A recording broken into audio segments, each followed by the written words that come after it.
When approaching NACA, I believe you need a manager or agent to submit you. As if someone who is interested. Not true.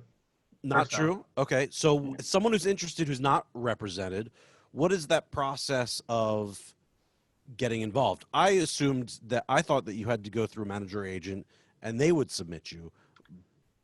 It helps, I think, but you do not have to have representation. It's going to cost you a lot more.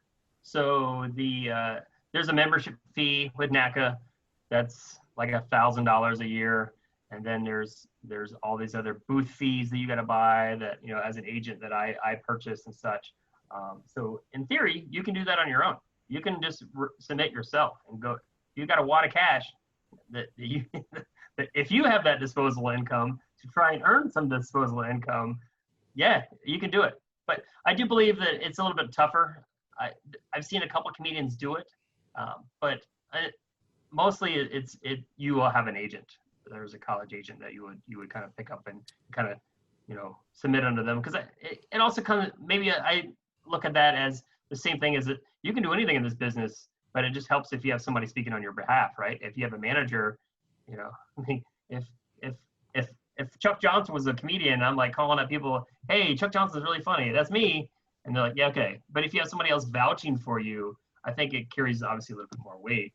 And same thing with, like, say, the college market or anything in this business. So, and to make sure that there is a difference between your friend or family member calling and saying they're your manager than actually looking online to find and greet managers and see if they'll represent. Right. I mean, I often say this too. You need to find somebody that's as half of a fan of you as you are of yourself. I mean, in theory, you're supposed to be your biggest fan as you are your own entity, right?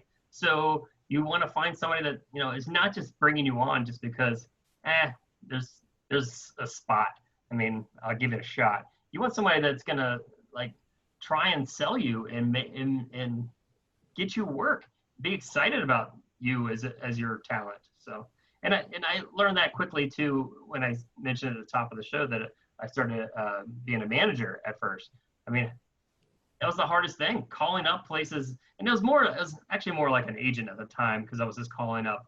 And I remember calling up, me and Reno Collier were just talking about this the other day. Like, I mean, he was always working, and I always felt guilty if he wasn't working, because I was literally pounding the phones. It's like, hey, I'm Chuck Johnson with Summit Comedy. And they're like, who the hell are you? I'm like, I never heard of it. I'm like, hey man, well, I got these great comics, and, you know, I need them to get some work at the Improv or the Funny Bones or whatever. So yeah, so I know what it was like, you know, to knock down those doors and such. And so yeah, that definitely helps. Obviously, if you have somebody vouching for you,